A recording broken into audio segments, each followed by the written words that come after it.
वक्त प्रधानमंत्री नरेंद्र मोदी परीक्षा पर चर्चा कर रहे हैं। सीधा आपको लिए चलते हैं भारत मंडपम में।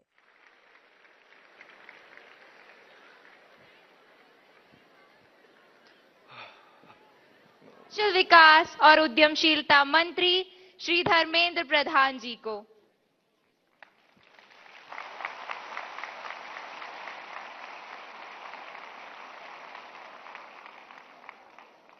नमस्कार मित्रों, इस भव्य समारोह में, इस शिक्षा पर्व में मैं आप सभी की ओर से, देश की शिक्षा परिवार की ओर से, देश की लोकप्रिय जननेता, हम सभी के मार्गदर्शक माननीय प्रधानमंत्री श्री नरेंद्र मोदी जी का मैं हार्दिक स्वागत करता हूं। मित्रों, हम सभी के परम सौभाग्य है आज की इस कार्यक्रम में जिनके बारे में वर्णन करते हुए हमारे एक नन्हे एंकर ने कहा, राष्ट्र शिल्पी। ये सही बात है। हम एक उत्कृष्ट समय पर सब एकत्रित हुए हैं, एक सही समय पर एकत्रित हुए हैं जब माननीय प्रधानमंत्री जी ने हम सभी के सामने एक लक्ष्य रखा है। 2047 तक भारत को एक विकसित देश बनाना है, एक डेवलप्ड नेशन बनानी है। आप ही के नेतृत्व में बनेगा, आप ही के कंधे पे बनेगा। और इसीलिए मैं इसको एक ऐतिहासिक उत्सव कहता हूं। परीक्षा पे चर्चा आज एक जन आंदोलन का रूप ले चुका है। प्रधानमंत्री जी समय निकाल के एक राष्ट्र गुरु के नाते राष्ट्रीय शिक्षा नीति की व्यवहारिक क्रियान्वयन के लिए बच्चों के सामने सबसे जो एक चुनौती रहता है, परीक्षा। प्रधानमंत्री जी कहते हैं, परीक्षा की परीक्षा ले डालो, निडर होके, कॉन्फिडेंट होके हमारी अंदर ऐसा ही मोटिवेशन आए कि हम परीक्षा को हराएं, परीक्षा को विजय बनाएं, तभी तो 2047 में विकसित भारत होगा। मैं पुनः माननीय प्रधानमंत्री जी को इस 7वें एडिशन में, 7th एडिशन में स्वागत करता हूं। आपकी सभी की ओर से स्वागत करता हूं। बहुत बहुत धन्यवाद।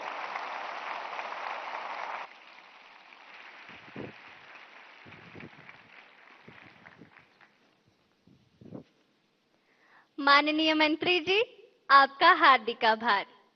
परीक्षा पे चर्चा कार्यक्रम की लोकप्रियता और इससे मिली सकारात्मक ऊर्जा ने लाखों विद्यार्थियों, शिक्षकों और अभिभावकों के दृष्टिकोण को बदल कर रख दिया है। इस परिवर्तन से प्रभावित होकर केंद्रीय विद्यालय संगठन दिल्ली संभाग के विद्यार्थियों एवं शिक्षकों ने एक भावपूर्ण, सुंदर संगीतमय प्रस्तुति तैयार की है। आइए इस प्रस्तुति का आनंद लें। प्रस्तुत है परीक्षा पे चर्चा एंथम।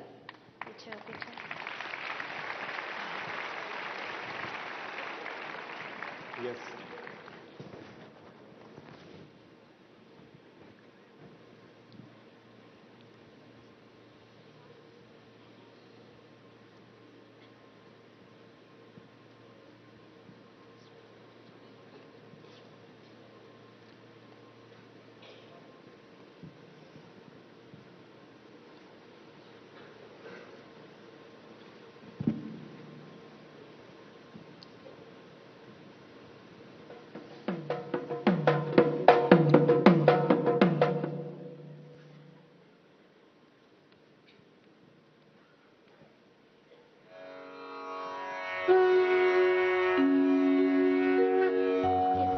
की है चिंता, इस बात का है अब डर, कुछ भी नहीं कठिन है, अब ठान ले जो अगर जीवन परीक्षाओं से है भरा, आओ करें परीक्षा पे चर्चा।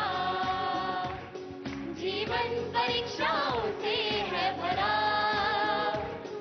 आओ करें परीक्षा पे चर्चा।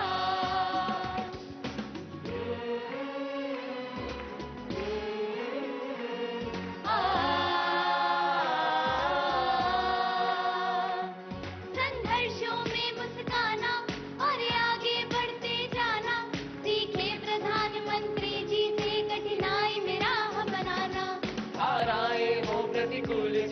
कर हिम्मत से अनुकूल सब, मन की बातों को समझकर मन की बातें समझाना, हमें विकसित भारत का संकल्प दिया।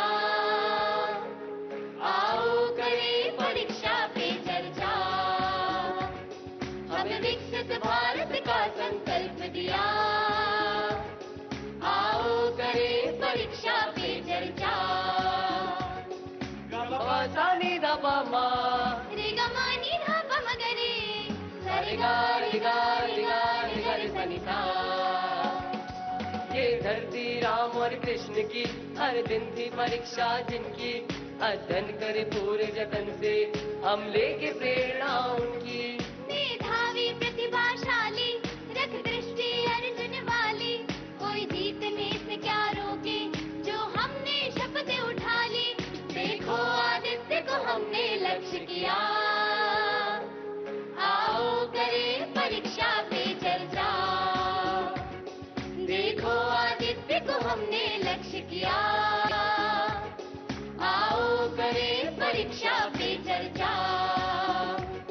हम सबको चलना होगा अब कदम से कदम मिलाकर, जीतेंगे हर मुश्किल से शिक्षा की मशाल जलाकर। कीमत समझे समय की और लगा दे जान की बाजी, हर दिशा में भारत दमके जैसे हो प्रखर प्रभाकर। इस अमृत काल में खुल के मुस्कुरा, आओ करें परीक्षा पे चर्चा। इस अमृत काल में खुल के मुस्कुरा, आओ करें परीक्षा पे चर्चा। किस बात की है चिंता, किस बात का है अब डर, कुछ भी नहीं कठिन है हम ठान ले जो अगर।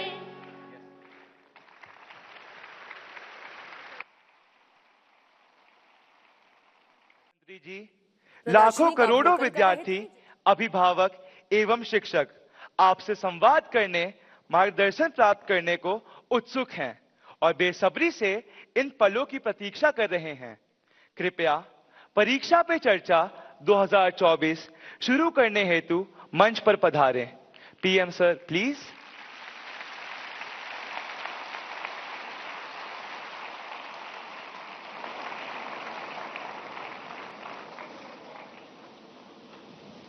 नमस्ते।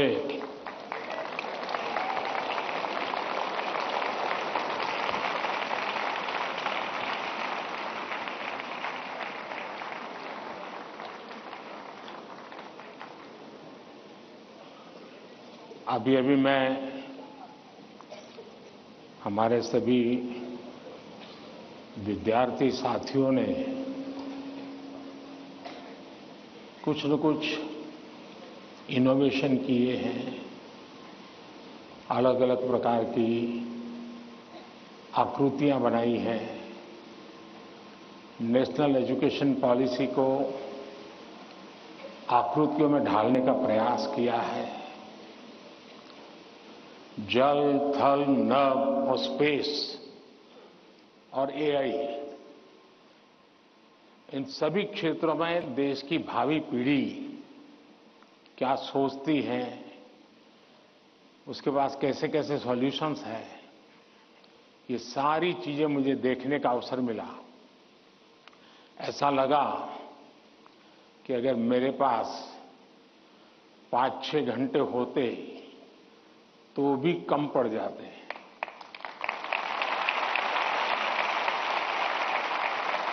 क्योंकि सबने एक से बढ़कर एक प्रस्तुति की है।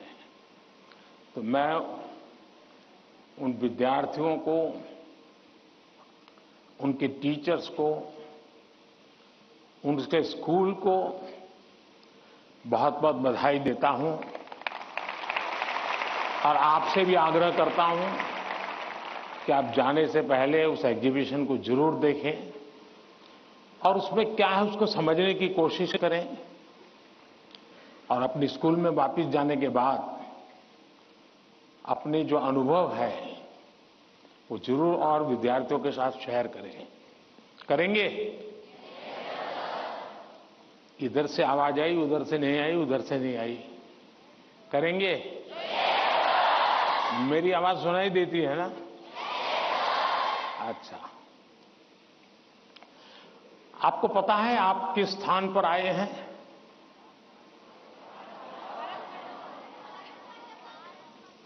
आप उस स्थान पर आए हैं जहां भारत मंडपम के प्रारंभ में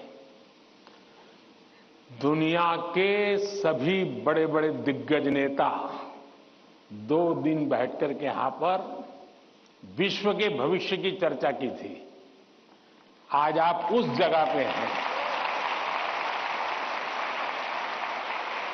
और आप भारत के भविष्य की चर्चा आज अपनी परीक्षा की चिंताओं के साथ साथ करने वाले हैं। और एक प्रकार से परीक्षा पे चर्चा ये कार्यक्रम मेरी भी परीक्षा होता है। और आप में से बहुत से लोग हैं जो हो सकता है कि मेरी परीक्षा लेना चाहते होंगे। कुछ लोग होंगे जेन्युइनली जिनको लगता होगा कि जरूर कुछ बातें ऐसी पूछी जाए जिसका समाधान खुद को भी मिले, औरों को भी मिले। हो सकता है हम सब सवालों को तो एड्रेस न कर पाए, लेकिन ज्यादातर उन सवालों के कारण बहुत से साथियों को समाधान हो जाएगा। तो आइए हम प्रारंभ करते हैं, ज्यादा समय न गंवाते हुए। कहां से शुरू करना है?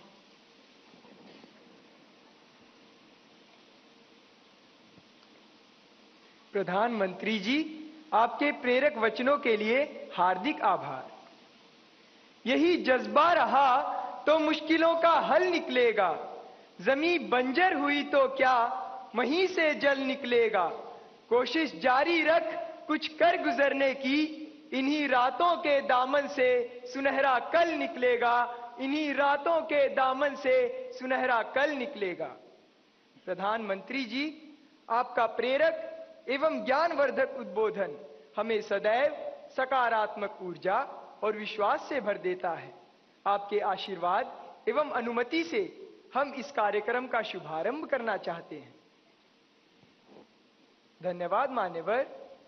प्रधानमंत्री जी, रक्षा, स्वास्थ्य और पर्यटन के क्षेत्र में भारत के सहयोगी अरब देश ओमान स्थित इंडियन स्कूल धारसेट की छात्रा डानिया शबू हमसे ऑनलाइन जुड़ रही है और आपसे एक प्रश्न पूछना चाहती है। डानिया, कृपया अपना प्रश्न पूछिए। Respected Prime Minister, I am Dania Shabu Varghese of Class 10 from Indian School Darsit, Oman. My question is, how do cultural and societal expectations contribute to the pressure students feel during examinations, and how can these external influences be addressed? Thank you. धन्यवाद Dania. Sir, विश्व के सबसे बड़े लोकतंत्र भारत की राजधानी दिल्ली स्थित government Sarvodaya बाल विद्यालय बुराड़ी से मोहम्मद अर्श हमसे ऑनलाइन जुड़ रहे हैं और आपसे अपने मन के संदेह का निवारण चाहते हैं। मोहम्मद अर्श, कृपया अपना प्रश्न पूछिए। माननीय प्रधानमंत्री जी, नमस्कार। मेरा नाम अर्श है। मैं जीएसबीवी बुराड़ी 12th H का छात्र हूं। मेरा आपसे प्रश्न ये है कि हम अपने परिवेश में परीक्षाओं को लेकर नकारात्मक चर्चाओं को कैसे संबोधित कर सकते हैं, जो हमारी पढ़ाई और अच्छा प्रदर्शन करने की क्षमता को महत्वपूर्ण रूप से प्रभावित करती है। क्या छात्रों के लिए अधिक सकारात्मक और सहायक वातावरण बनाने के लिए कदम उठाए जा सकते हैं? धन्यवाद। Thank you Mohammad. ओमान से डानिया शबू और दिल्ली से मोहम्मद अर्श तथा हमारे जैसे अनेक विद्यार्थी समाज और आसपास के लोगों की एक्सपेक्टेशंस के प्रेशर को हैंडल नहीं कर पाते। कृपया उनका मार्गदर्शन करें।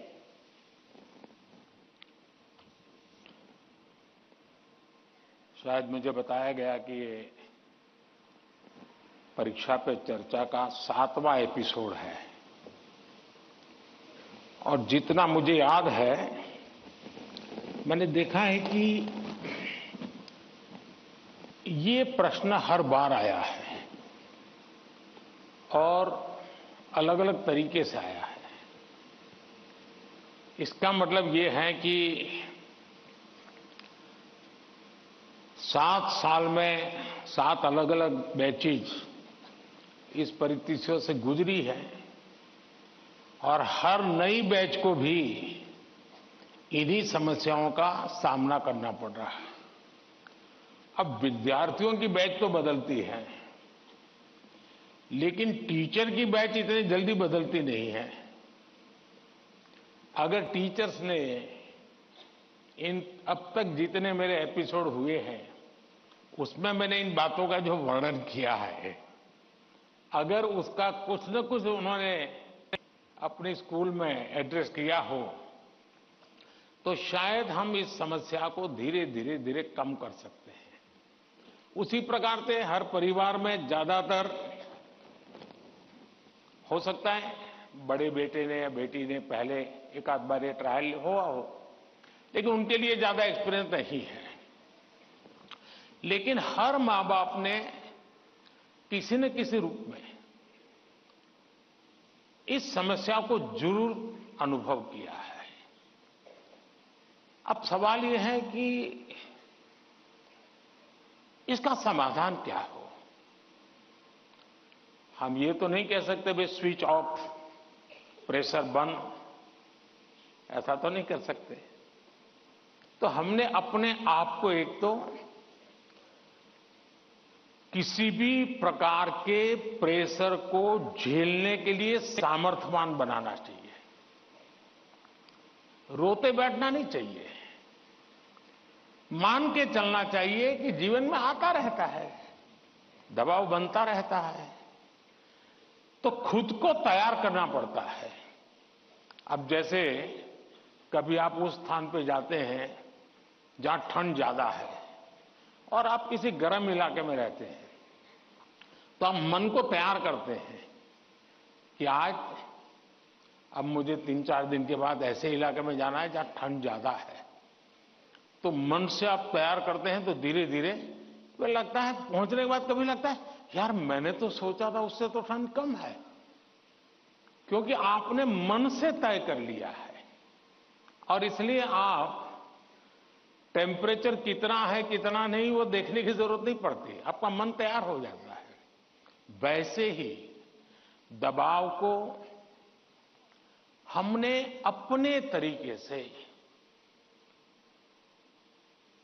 मन से एक बार इस स्थिति से जीतना है, ये तो संकल्प करना होता है। दूसरा, ये जरा दबाव के प्रकार देखें। एक तो दबाव होता है खुद ने ही जो अपने लिए तय करके रखा है कि सुबह 4 बजे उठना ही उठना है, रात को 11 बजे तक पढ़ना ही पढ़ना है, आपने तो इतने आंसर सॉल्व करके ही जीतना है, और बड़ा दबाव खुद ही अनुभव करते हैं। मैं समझता हूं हमने उतना स्ट्रेच नहीं करना चाहिए कि जिसके कारण हमारी एबिलिटी ही टूट जाए। हमने स्लोली इंक्रीमेंट करना चाहिए। चलिए भाई, कल मैंने 7 क्वेश्चन सॉल्व किए थे रात को, आज 8 करूंगा। फिर मुझे वरना मैं 15 तय करूं और 7 ही कर पाऊं तो सुबह उठता है यार देखो कल तो कर नहीं पाए, आज करूंगा। तो एक खुद भी दबाव के प्रेशर पैदा करते हैं। हमने इसको थोड़ा साइंटिफिक तरीके से कर रहे हैं। दूसरा, मां बाप प्रेशर पैदा करते हैं, ये क्यों नहीं किया, वो क्यों नहीं किया, क्यों सोता रहा, चलो जल्दी उठते नहीं हो, पता नहीं एग्जाम है। और यहां तक कहते हैं देख वो तेरा दोस्त क्या करता है, तू क्या करता है। ये सुबह शाम जो कमेंट्री चलती है, रनिंग कमेंट्री, और कभी मां थक जाती है तो पापा की कमेंट्री शुरू होती है, कभी पापा थक जाते हैं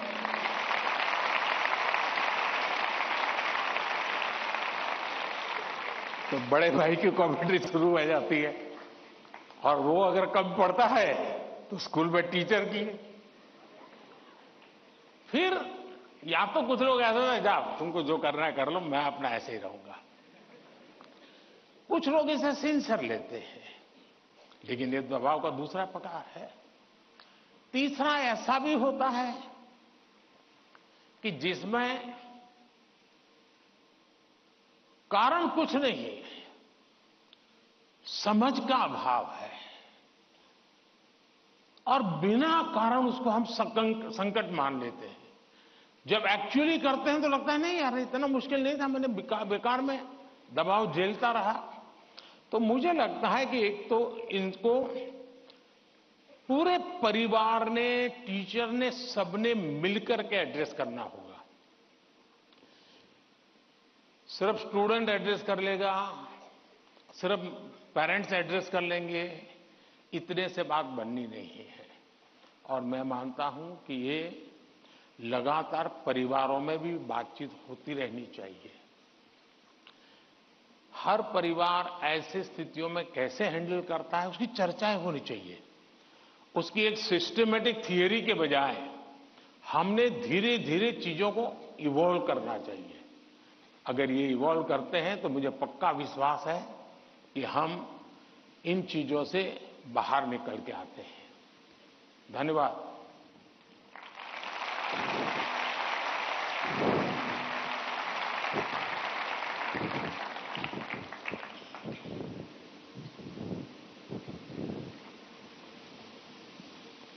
पीएम सर, प्रेशर झेलने का मार्ग सुझाने के लिए आपका धन्यवाद। वीर सावरकर के बलिदान के साक्षी एवं अनुपम प्राकृतिक सौंदर्य के लिए प्रसिद्ध अंडमान निकोबार द्वीप समूह से एक अभिभावक भाग्य लक्ष्मी जी हमसे वर्चुअल माध्यम से जुड़ रही हैं। भाग्य लक्ष्मी जी, अपना प्रश्न पूछिए। माननीय प्रधानमंत्री जी नमस्कार। एक अभिभावक होने के नाते मेरा आपसे सवाल है कि छात्रा पर जो पीर प्रेशर रहता है, जो कि एक तरह से दोस्ती की सुंदरता छीन लेता है और छात्राओं को अपने ही दोस्तों के साथ प्रतिस्पर्धा करा देता है, उस पर आपकी क्या राय है? कृपया मुझे समाधान दें। धन्यवाद। धन्यवाद भाग्य लक्ष्मी जी। विश्व को सत्य, अहिंसा और धर्म की त्रिमूर्ति प्रदान करने वाली भूमि गुजरात स्थित पंचमहल के जवाहर नवोदय विद्यालय की छात्रा दृष्टि चौहान प्रधानमंत्री जी आपसे अपनी समस्या का हल जानना चाहती हैं। दृष्टि, कृपया अपना प्रश्न पूछिए। माननीय प्रधानमंत्री जी नमस्कार। मैं दृष्टि चौहान जवाहर नवोदय विद्यालय पंचमहल में कक्षा 6 की छात्रा हूँ। मेरा आपसे यह प्रश्न है कि कभी कभी परीक्षा के प्रतिस्पर्धी माहौल में दोस्तों के साथ प्रतिस्पर्धा भी अधिक दबाव पैदा करती है। कृपया सुझाव दें कि इससे कैसे बचा जा सकता है। आप मुझे इस पर अपना मार्गदर्शन प्रदान करें। धन्यवाद सर। धन्यवाद दृष्टि। नेचुरल ब्यूटी से भरपूर, बारिश की पहली बूंदों से भीगने वाला राज्य केरल में स्थित केंद्रीय विद्यालय क्रमांक 1 कालीकट से स्वाति दिलीप हमसे ऑनलाइन जुड़ रही हैं और आपसे अपना प्रश्न पूछना चाहती हैं। स्वाति, कृपया अपना प्रश्न पूछिए। Namaskar, Honorable Prime Minister, sir. I am Swati Dilip, a class 11 student from PM Sri Kendriya Vidyalaya No. 1 Calicut of Ernakulam region. Sir, could you please guide us on how, in this competitive world, we can avoid unhealthy and unnecessary competition, and also how to not take peer pressure into our heads? Thank you, sir. धन्यवाद स्वाति। प्रधानमंत्री जी, कृपया भाग्य लक्ष्मी जी, दृष्टि और स्वाति द्वारा पूछे गए प्रश्नों में पीयर प्रेशर और कंपटीशन से होने वाली चिंता तथा इसके कारण रिश्तों में आने वाली कड़वाहट से कैसे बचें, कृपया मार्गदर्शन कीजिए।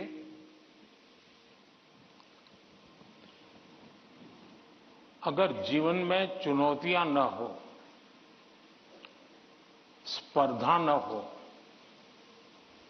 तो फिर जीवन बहुत ही प्रेरणाहीन बन जाएगा, चेतनाहीन बन जाएगा। कंपटीशन होनी ही चाहिए, लेकिन जैसे एक सवाल में पूछा कालीकट से बच्ची ने, हेल्दी कंपटीशन, इसलिए कंपटीशन हेल्दी होना चाहिए। अब आपका जो सवाल है वो जरा डेंजर है और वो मुझे चिंता कराता है। शायद मुझे भी इस परीक्षा पे, चर्चा पे इस प्रकार का सवाल पहली बार आया है। देखिए, कभी कभी इस प्रवृत्ति का जहर, ये बीज पारिवारिक वातावरण में ही बो दिया जाता है। घर में भी माँ बाप, दो बच्चे हैं तो दोनों के बीच में कभी एक के लिए अच्छा बोलेंगे, कभी दूसरे के लिए। तो कभी उन दो भाई बहन में भी, या दो भाई में भी, या दो बहनों में भी, देखिए मां ने उसको तो ये कह दिया और मुझे ऐसा कह दिया। एक इस प्रकार की विकृत स्पर्धा का भाव जाने अनजाने में परिवार के रोजमर्रा के जीवन में बो दिया जाता है। और इसलिए मेरी सभी पेरेंट्स से आग्रह है कि कृपा करके बच्चों की इस प्रकार की कंपैरिजन, अपने ही संतानों की ऐसी कंपैरिजन मत कीजिए। उसके अंदर एक द्वेष का भाव पैदा कर देते हैं और वो परिवार में भी कभी न कभी लंबे समय के बाद वो बीज एक बहुत बड़ा जहरीला वृक्ष बन जाता है। उसी प्रकार से मैंने बहुत पहले एक वीडियो देखा था, शायद आप लोगों ने भी देखा होगा। कुछ दिव्यांग बच्चे, उनकी एक कंपटीशन में सब दौड़ रहे हैं। 12-15 बच्चे अलग अलग, किसी दिव्यांग है तो कठिनाइयां है, लेकिन वो दौड़ रहे हैं। इतने में एक बच्चा गिर जाता है। अब ज्यादा बुद्धिमान लोग होते तो क्या करते? वाह, ये तो गया, चलो यार एक तो स्पर्धा में कम हो गया। लेकिन उन बच्चों ने क्या किया? सबके सब जो आगे चले गए थे वो भी पीछे आए, जो दौड़ रहे थे वो भी रुक गए। पहले उन सब ने उसको खड़ा किया और फिर दौड़ना शुरू किया।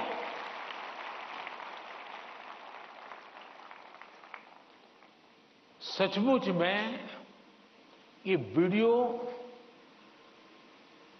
दिव्यांग बच्चों के जीवन का भले होगा, लेकिन हम लोगों को भी ये बहुत बड़ी प्रेरणा और बहुत बड़ा संदेश दे देता है। अब तीसरा विषय है कि आपके दोस्त से आपको किस चीज की स्पर्धा है भाई? मान लीजिए 100 मार्क्स का पेपर है। अगर आपका दोस्त 90 ले गया तो क्या आपके लिए 10 मार्क बचा है क्या? आपके लिए 10 मार्क बचा है क्या? आपके लिए भी तो 100 है ना? तो आपको उससे स्पर्धा नहीं करनी है, खुद से करनी है। खुद से करनी है कि वो 100 में से 90 लाया, मैं 100 में से कितना लाऊं। उससे द्वेष करने की जरूरत ही नहीं है। एक्चुअली तो वो आपके लिए इंस्पिरेशन बन सकता है। और अगर यही मानसिकता रहेगी तो क्या करेंगे आप? अपने से तेज तर्रार व्यक्ति को दोस्ती नहीं बनाएंगे। आप ऐसे जिसकी कुछ चलती नहीं बाजार में, उसी को दोस्त बनाएंगे और खुद बड़े ठेकेदार बन के घूमते रहोगे। सचमुच में तो हमसे प्रतिभावान दोस्त ढूंढने चाहिए। हमने जितने ज्यादा प्रतिभावान दोस्त मिलते उतना हमारा भी तो काम बढ़ता है, हमारा स्पिरिट भी तो बढ़ता है। और इसलिए कभी भी हमने इस प्रकार का ईर्ष्या भाव कतई ही अपने मन में नहीं आने देना चाहिए। और तीसरा, मां बाप के लिए भी बहुत बड़ा चिंता का विषय है। मां बाप हर बार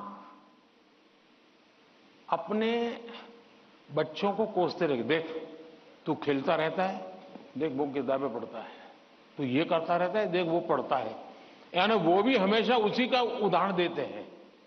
तो फिर आपके दिमाग में भी यही एक मानदंड बन जाता है।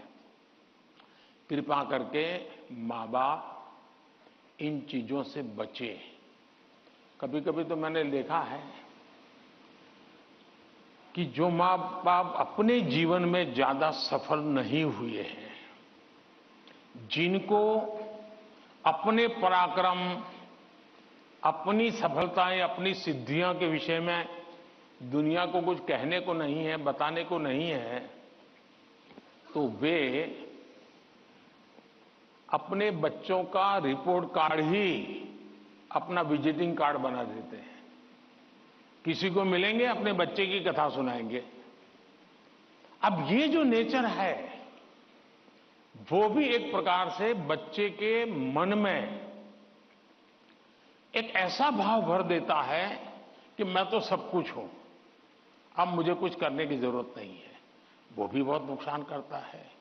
सचमुच में तो हमें अपने दोस्त में से ईर्ष्या भाव के बजाय उसके सामर्थ्य को ढूंढने का प्रयास करना चाहिए। उसके अंदर अगर मैथमेटिक्स में एक्सपर्टाइज है, मेरी कम है, मेरे टीचर से ज्यादा अगर मेरा दोस्त मुझे मैथमेटिक्स में मदद करेगा तो वो मेरी साइकी समझ करके करेगा और हो सकता है मैं भी उसी की तरह मैथमेटिक्स में आगे जाऊंगा। वो अगर लैंग्वेज में वीक है और मैं लैंग्वेज में मजबूत हूं, मैं अगर लैंग्वेज में उसकी मदद करता हूं तो हम दोनों को एक दूसरे की ताकत जोड़ेगी और हम अधिक सामर्थ्यवान बनेंगे। और इसलिए कृपा करके हम अपने दोस्तों से स्पर्धा और ईर्ष्या के भाव में न डूबें। और मैंने तो ऐसे लोग देखे हैं कि खुद फेल हो जाए, लेकिन अगर दोस्त सफल हुआ है तो मिठाई वो बांटता है। मैंने ऐसे भी दोस्त देखे हैं कि जो बहुत अच्छे नंबर से आए हैं लेकिन दोस्त नहीं आया, इसलिए उसने अपने घर में पार्टी नहीं की, फेस्टिवल नहीं मनाया। क्यों? मेरा दोस्त पीछे रह गया। ऐसे भी तो दोस्त होते हैं। और क्या दोस्ती लेन देन का खेल है क्या? जी नहीं, दोस्ती ये लेन देन का खेल नहीं है। जहां कोई प्रकार का इस प्रकार का लेना देना नहीं है, निर्व्याज प्यार होता है, वही तो दोस्ती होती है। और ये जो दोस्ती होती ना, वो स्कूले छोड़िए, जिंदगी भर आपके साथ रहती है। और इसलिए कृपा करके दोस्त हमसे ज्यादा तेजस्वी तपस्वी हमें चुनने चाहिए और हमेशा उनसे सीखने का प्रयास करना चाहिए। धन्यवाद।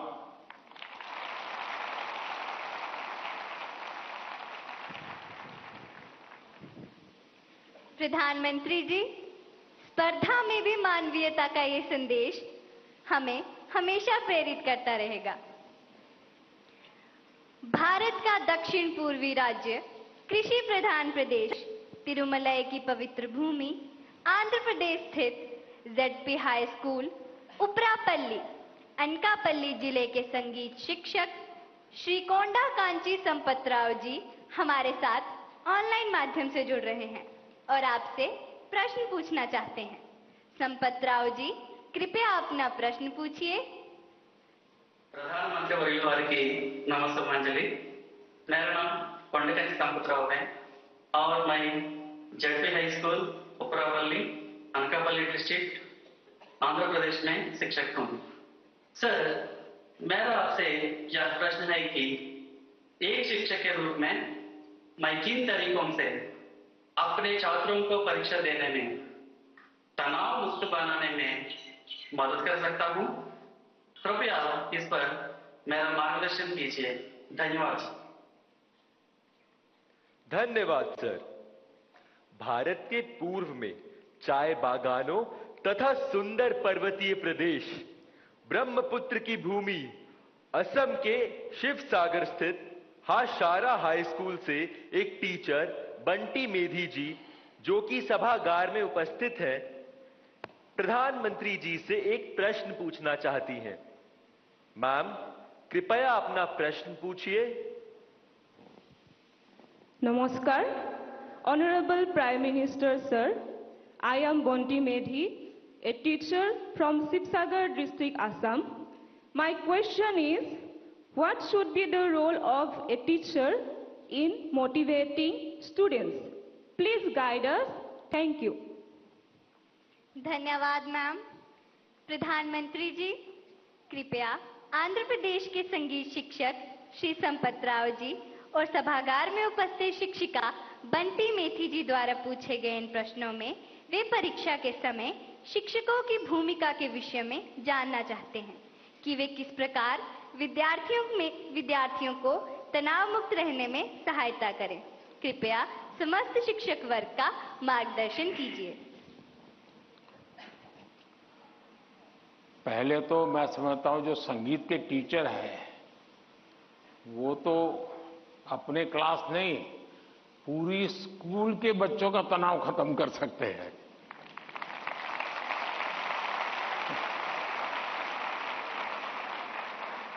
संगीत में वो सामर्थ्य है। हाँ, अगर हम कान बंद कर करके संगीत में बैठे हैं, कभी कभी ऐसा होता है कि हम होते हैं, संगीत बज तो रहा है लेकिन हम कहीं और होते हैं और इसलिए हम उसका आनंद अनुभव नहीं कर पाते हैं। मैं समझता हूं कि किसी भी टीचर के मन में जब ये विचार आता है कि मैं स्टूडेंट के इस तनाव को कैसे दूर करूं, मैं हो सकता है मैं गलत हूं, लेकिन शायद मुझे लगता है कि टीचर के मन में परीक्षा का कालखंड है। अगर टीचर और स्टूडेंट का नाता परीक्षा के कालखंड का है तो सबसे पहले वो नाता करेक्ट करना चाहिए। आपका स्टूडेंट्स के साथ नाता जैसे ही आप पहले दिन, वर्ष के प्रारंभ में पहले ही दिन क्लासरूम में एंटर करते हैं, उसी दिन से एग्जाम आने तक आपका नाता निरंतर बढ़ते रहना चाहिए। तो शायद परीक्षा के दिनों में तनाव की नौबत ही नहीं आएगी।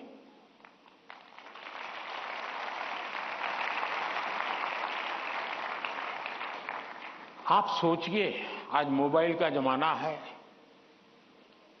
स्टूडेंट के पास भी आपका मोबाइल होगा ही होगा।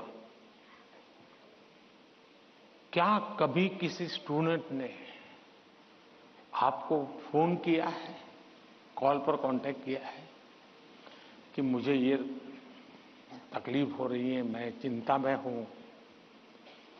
कभी नहीं किया होगा। क्यों? क्योंकि उसे लगता ही नहीं है कि मेरी जिंदगी में आपका कोई विशेष स्थान है।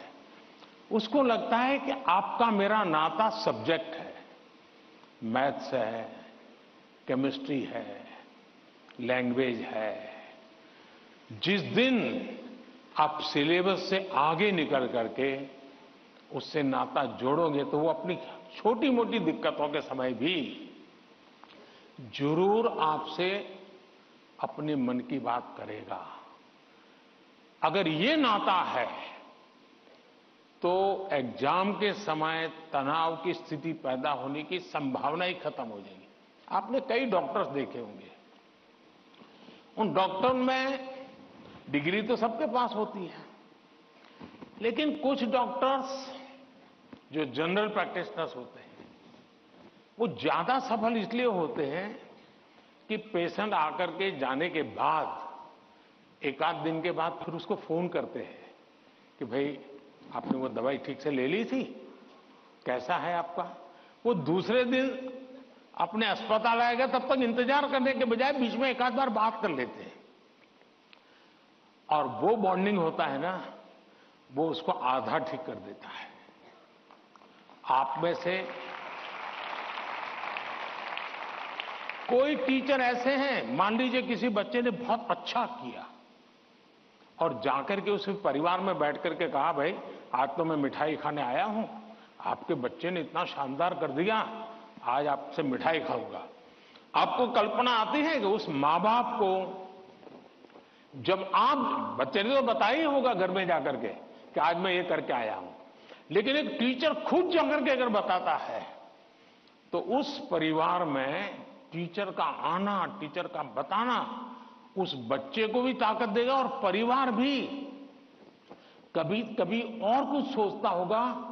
जब टीचर ने आके कहा तो परिवार भी सोचा यार मेरे बच्चे में ये तो शक्ति हमें मालूम नहीं थी, लेकिन टीचर ने जो वर्णन किया वाकई हमें थोड़ा ध्यान देने की जरूरत है।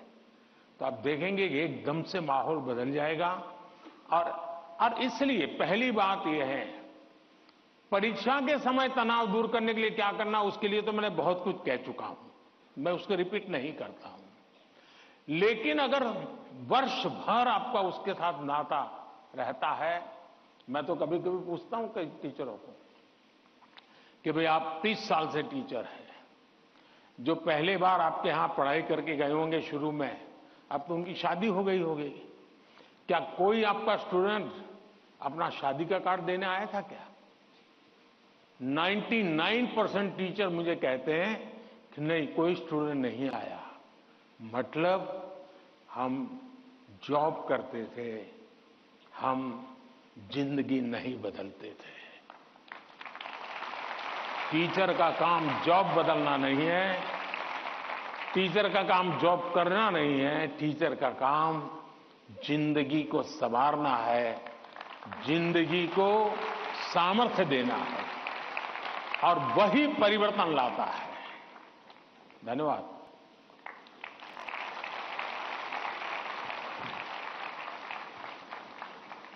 शिक्षक एवं शिष्य के संबंधों में आपसी विश्वास महत्वपूर्ण है। हमें नया दृष्टिकोण देने के लिए धन्यवाद। अद्भुत जनजातीय संस्कृति को समेटे पूर्वोत्तर भारत के राज्य त्रिपुरा के प्रणवानंद विद्या मंदिर पश्चिम त्रिपुरा की छात्रा आद्रिता चक्रवर्ती हमसे ऑनलाइन जुड़ रही हैं तथा परीक्षा के तनाव से मुक्ति हेतु माननीय प्रधानमंत्री जी से अपनी समस्या का समाधान चाहती हैं। आद्रिता, कृपया अपना प्रश्न पूछिए। नमस्कार माननीय प्रधानमंत्री महोदय, मेरा नाम आद्रिता चक्रवर्ती है। मैं प्रणवानंद विद्या मंदिर पश्चिम त्रिपुरा में कक्षा 12वीं की छात्रा हूँ। मेरा आपसे यही प्रश्न है कि पेपर खत्म होने के आखिरी कुछ मिनटों में मैं घबरा जाती हूँ और मेरा लिखावट भी बिगड़ जाती है। मैं इस स्थिति से कैसे निपटूं? मुझे इसका समाधान दीजिए। धन्यवाद श्रीमान। Thank you Adrita. प्राकृतिक संसाधनों से भरपूर दान का कटोरा के रूप में प्रसिद्ध राज्य छत्तीसगढ़ स्थित जवाहर नवोदय विद्यालय करब कांकेर के छात्र शेख तैफुर रहमान ऑनलाइन माध्यम से जुड़ रहे हैं तथा परीक्षा के तनाव से मुक्ति के लिए मार्गदर्शन चाहते हैं। तैफुर रहमान, कृपया अपना प्रश्न पूछिए। प्रधानमंत्री महोदय नमस्कार, मेरा नाम शेख तैफुर रहमान है। मैं पीएम श्री जवाहर नवोदय विद्यालय कांकेर छत्तीसगढ़ का छात्र हूँ। मान्यवर, परीक्षा के दौरान अधिकांश छात्र घबराहट महसूस करते हैं, जिसके कारण वे मूर्खतापूर्ण गलतियां कर बैठते हैं, जैसे कि प्रश्नों को सही ढंग से ना पढ़ना आदि। मान्यवर, मेरा आपसे यह प्रश्न है कि इन गलतियों से कैसे बचा जाए, कृपया अपना मार्गदर्शन दें। धन्यवाद। शुक्रिया तैफुर। उड़ीसा आदर्श विद्यालय कटक से हमारे बीच इस सभागार में एक छात्रा राजलक्ष्मी आचार्य मौजूद है। वे प्रधानमंत्री जी से प्रश्न पूछना चाहती हैं। राजलक्ष्मी, कृपया अपना प्रश्न पूछिए। ऑनरेबल प्राइम मिनिस्टर, जय जगन्नाथ। किस तरफ है? किस तरफ है राजलक्ष्मी? हाँ, जय Jagannath. My name is Rajalakshmi Acharya. I am from Odisha Adarsh Vidyalaya, Jokidola Banki, Cuttack. Sir, my question is, it is easy to say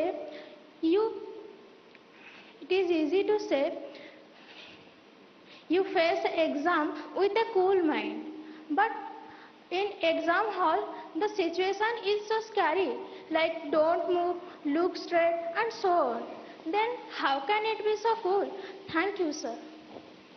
धन्यवाद राजलक्ष्मी। प्रधानमंत्री जी, अद्रिता, तैफुर और राजलक्ष्मी और इनके जैसे अनेक विद्यार्थियों द्वारा परीक्षा पे चर्चा के पिछले सभी संस्करणों में प्राय ये प्रश्न पूछा जाता रहा है और अब भी ये प्रश्न कुछ विद्यार्थियों की चिंता का कारण बना हुआ है कि वे परीक्षा के दौरान होने वाले तनाव का सामना कैसे करें। कृपया इनका मार्गदर्शन कीजिए। घूम फिर करके फिर तनाव आ गया। अब ये तनाव से मुक्ति कैसे हो?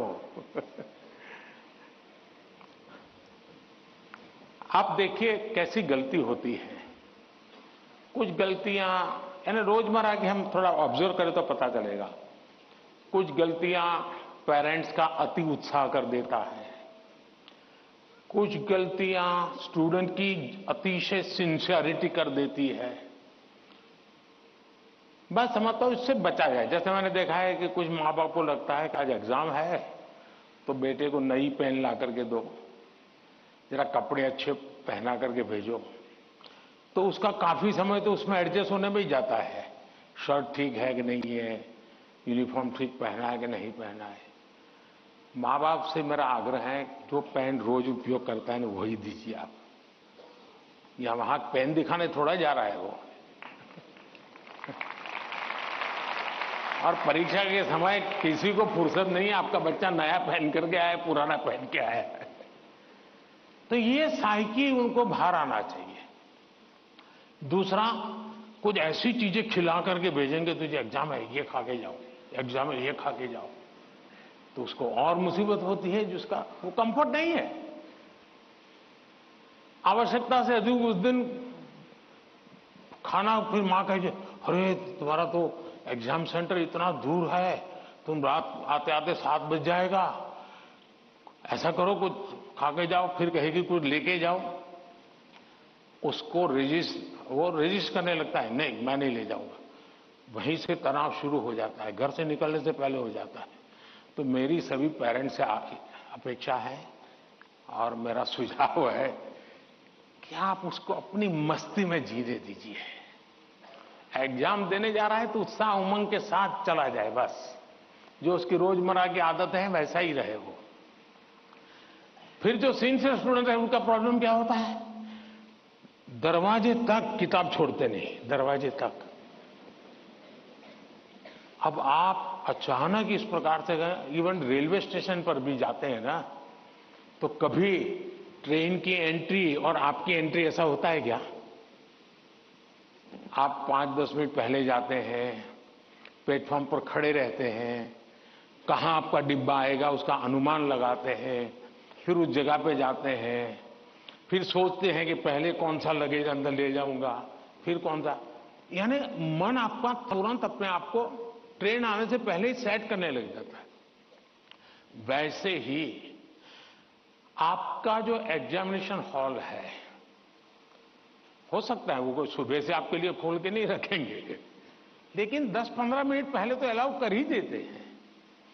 तो आराम से जैसे ही खुले अंदर पहुंच जाइए और आराम से बैठिए मस्ती से। जरा पुरानी कोई हंसी मजाक की चीजें हैं तो उसको जरा याद कर लीजिए, और दोस्ती बगल में तो एक आध चुटकुला सुना दीजिए। हंसी मजाक में पल 5-10 मिनट बिता दीजिए। कुछ नहीं है जान पाने, कम से कम एक डीप ब्रीथिंग करिए, बहुत गहरा सांस लीजिए, धीरे धीरे 8-10 मिनट खुद के लिए जिए। आप खुद में खो जाइए, एग्जाम से बाहर निकल जाएंगे। और फिर जब आपके हाथ में क्वेश्चन पेपर आएगा तो आप कंफर्ट होंगे। वरना क्या होता है, वो आया कि नहीं, वो देखा कि नहीं, वो कैसा है, फला नहीं, टीचर कहां दिखता है, सीसीटीवी कैमरा है। अरे आपका क्या काम है जी, सीसीटीवी कैमरा किसी भी कोने पर पड़ा है, तेरा क्या लेना देना है जी।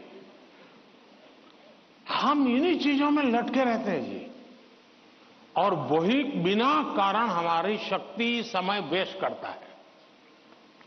हमने खुद में ही खोए रहना चाहिए।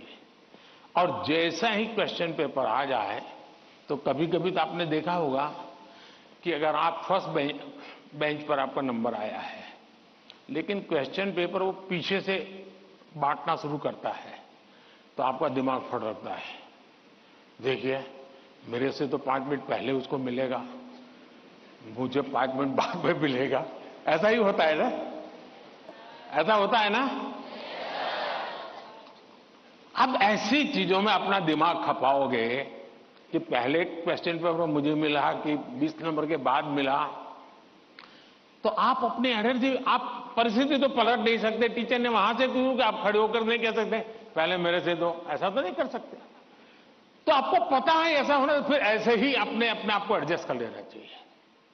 एक बार आप ये अगल बगल की सारी दुनिया, और हम बचपन से पढ़ते तो आए हैं, वो अर्जुन को पक्षी की आंख वाली कथा तो सुनते रहते हैं, लेकिन जीवन में आता है तो नहीं, पेड़ भी दिखता है, पत्तियां भी दिखती है, तब आपको वो पक्षी की आंख नहीं दिखती है।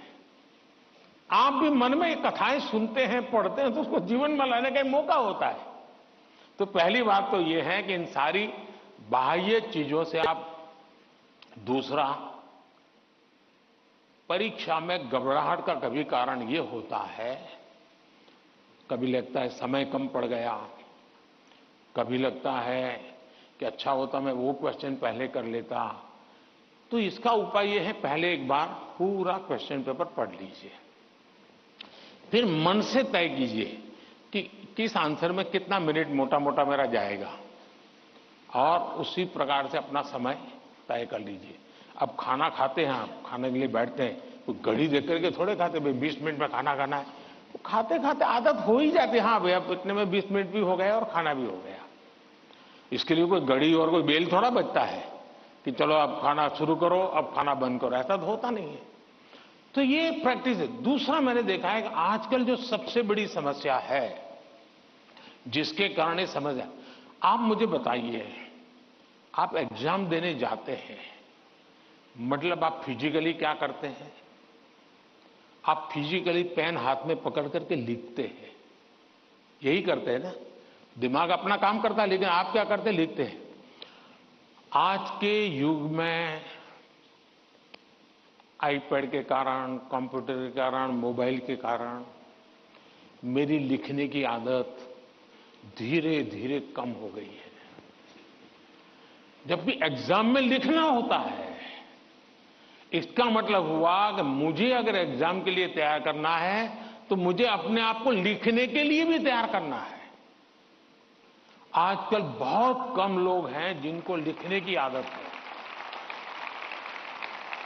और इसलिए डेली जितना समय आप अपने पठन पाठन में लगाते हैं स्कूल के बाद, उसका मिनिमम 50% टाइम, मिनिमम 50% टाइम आप खुद अपनी नोटबुक के अंदर कुछ न कुछ लिखेंगे। हो सके तो उस विषय पर लिखेंगे, और 3 बार 4 बार खुद का लिखा हुआ पढ़ेंगे और खुद का लिखा हुआ करेक्ट करेंगे। तो आपका जो इंप्रूवमेंट होगा किसी की मदद बिना इतना बढ़िया हो जाएगा कि आपको बाद में लिखने की आदत हो जाएगी। तो कितने पेज पे लिखना, इतना लिखने में कितना समय जाता है, ये आपकी मास्टरी हो जाएगी। कभी कभी मन से विषय आपको लगता है ये तो मुझे आता है। जैसे आप मान लीजिए कोई बड़ा प्रसिद्ध कोई गाना सुन रहे हैं, गाना बज रहा है तो आपको लगता है ये गाना तो मुझे आता है, क्योंकि आपने बहुत बार सुना है। लेकिन एक बार गाना बंद करके जरा कागज पे लिखो ना, वो गाना आता है क्या, तो पता चलेगा नहीं यार, सुनते समय जो मेरा कॉन्फिडेंस था, मुझे अच्छा लगता था और आता था, हकीकत में मुझे आता नहीं था।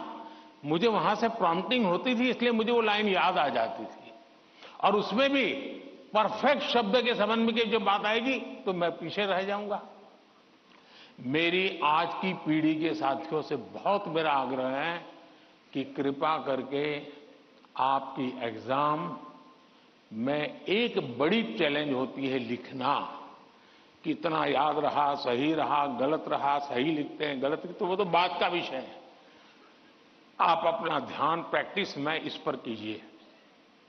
अगर ऐसी कुछ चीजों पर अगर आप ध्यान केंद्रित करेंगे, मुझे पक्का विश्वास है कि एग्जाम हॉल में बैठने के बाद जो अनकंफर्ट या प्रेशर फील करते हैं वो आपको लगेगा ही नहीं, क्योंकि आप आदी हैं। अगर आपको तैरना आता है तो पानी में जाने से डर नहीं लगता है आपको, क्योंकि आप तैरना जानते हैं। आपने किताबों में तैरना ऐसे होता है और आप सोचते हैं हाँ मैं तो पढ़ा था भाई, हाथ पहले ऐसे करते, फिर दूसरा हाथ, फिर तीसरा हाथ, फिर चौथा हाथ, तो फिर आपको लगता है हाँ पहले हाथ पैर पैर दिमाग से खप कर लिया, अंदर जाते ही फिर मुसीबत शुरू हो जाती है। लेकिन जिसने पानी में ही प्रैक्टिस शुरू कर दी, उसको कितना ही गहरा पानी क्यों हो, उसको भरोसा होता है मैं पार कर जाऊंगा। और इसलिए प्रैक्टिस बहुत आवश्यक है, लिखने की प्रैक्टिस बहुत आवश्यक है। और लिखना जितना होगा शार्पनेस ज्यादा आएगी, आपके विचारों में भी शार्पनेस आएगी। और अपनी लिखी हुई चीज को 3 बार 4 बार पढ़ के खुद करेक्ट कीजिए। जितना ज्यादा खुद करेक्ट करोगे, आपकी उस पर ग्रिप बहुत ज्यादा आएगी, तो आपको अंदर बैठ करके कोई प्रॉब्लम नहीं होगा। दूसरा, अगल बगल में वो बड़ी स्पीड से लिख रहा है, मैं तो तीसरे क्वेश्चन पे अड़ा हुआ हूं, वो तो 7वें पर चला गया। दिमाग इसमें मत खपाइए बाबा, वो 7 में पहुंचे 9 में पहुंचे, करे न करे, वो पता नहीं वो सिनेमा की स्टोरी लिखता होगा। तुम अपने पर भरोसा करो, तुम अपने पर भरोसा करो। अगल बगल में कौन क्या करता है छोड़ो। जितना ज्यादा अपने आप पर फोकस करोगे, उतना ही ज्यादा आपका क्वेश्चन पेपर पर फोकस होगा। जितना ज्यादा क्वेश्चन पेपर पर फोकस होगा, इतना ही आपके आंसर के एक एक शब्द पर हो जाएगा और अल्टीमेटली आपको परिणाम उचित मिल जाएगा। धन्यवाद।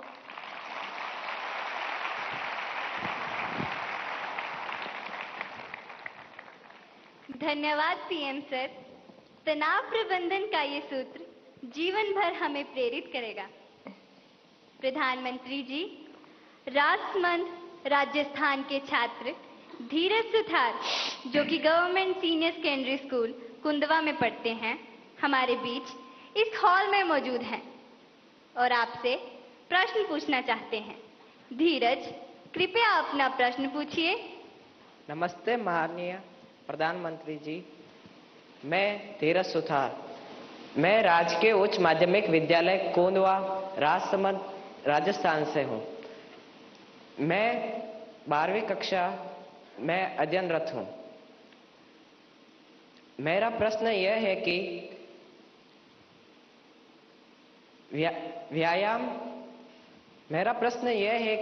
व्यायाम के साथ साथ पढ़ाई को कैसे मैनेज करें, क्योंकि शारीरिक स्वास्थ्य भी उतना ही जरूरी है जितना कि मानसिक स्वास्थ्य। कृपया मार्गदर्शन करें। धन्यवाद सर। आपका शरीर देख करके लगता है मुझे आपने सही सवाल पूछा है।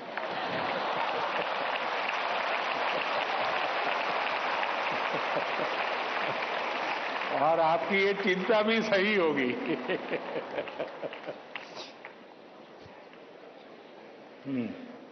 धन्यवाद धीरज। अपनी सांस्कृतिक परंपरा और बर्फीली चोटियों पर तैनात सेना के जाबाजों के शौर्य के लिए विख्यात उत्तर भारत के प्रमुख केंद्र शासित प्रदेश लद्दाख के पीएम श्री केंद्रीय विद्यालय कारगिल की छात्रा नजमा खातून हमसे ऑनलाइन माध्यम से जुड़ रही हैं और प्रधानमंत्री जी आपसे प्रश्न पूछना चाहती हैं। नजमा, कृपया अपना प्रश्न पूछिए। माननीय प्रधानमंत्री जी नमस्कार, मेरा नाम नजमा खातून है। मैं पीएम श्री केंद्रीय विद्यालय कारगिल लद्दाख में पढ़ती हूँ। मैं कक्षा 10वीं की छात्र हूँ। मेरा आपसे प्रश्न यह है कि परीक्षा की तैयारी और स्वस्थ जीवन शैली बनाए रखने के बीच संतुलन कैसे बना सकते हैं। धन्यवाद। शुक्रिया नजमा।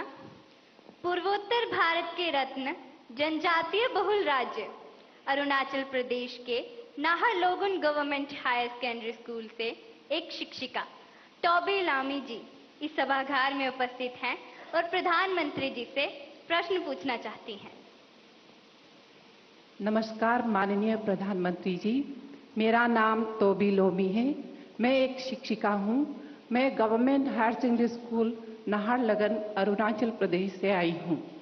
मेरा प्रश्न है, विद्यार्थी खेल कूद नहीं बल्कि पढ़ाई में मुख्य रूप से क्या और कैसे ध्यान केंद्रित कर सकते हैं? कृपया मार्गदर्शन करें।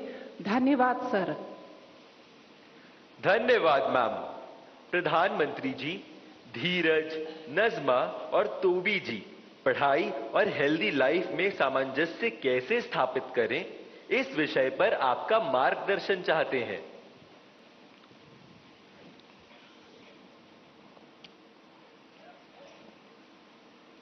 आप में से बहुत सारे स्टूडेंट्स मोबाइल फोन का उपयोग करते होंगे और कुछ लोग होंगे शायद उनको घंटों तक मोबाइल फोन की आदत हो गई होगी। लेकिन क्या कभी ऐसा विचार आया मन में कि नहीं मैं रिचार्जिंग में फोन रखूंगा तो मेरा मोबाइल का उपयोग कम हो जाएगा, इसलिए रिचार्जिंग नहीं करूंगा। अगर रिचार्जिंग नहीं करूंगा तो मोबाइल काम करेगा क्या? करेगा क्या? तो मोबाइल जैसी चीज जो रोजमर्रा देखते हैं उसको भी चार्जिंग करना पड़ता है, नहीं करना पड़ता है? अरे जवाब तो दीजिए। रिचार्ज करना पड़ता है, नहीं करना पड़ता है? अगर मोबाइल को करना पड़ता है तो ये बॉडी को करना चाहिए कि नहीं करना चाहिए?